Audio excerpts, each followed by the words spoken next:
Zuhair from the Emirates. Assalamu alaikum wa rahmatullahi wa barakatuh, Sheikh. Wa alaikum assalam wa rahmatullahi wa barakatuh.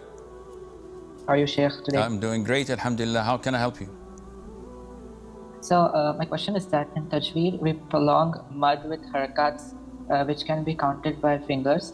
So, for a beginner, if he recites Tajweed in Salah and he prolongs mud and counts it by moving the fingers very slightly, would this be permissible? Barakallahu feek, Sheikh. There is no problem in that, but this is not recommended. It is taking you out of focusing on the salat into focusing on the number of counts of mad harakat in your prayer, which takes you out of the essence of salat. Now, instead of focusing on attaining khushu, submissiveness, contemplating on the verses, you're focusing on exterior things and neglecting the soul of the prayer itself, which is not something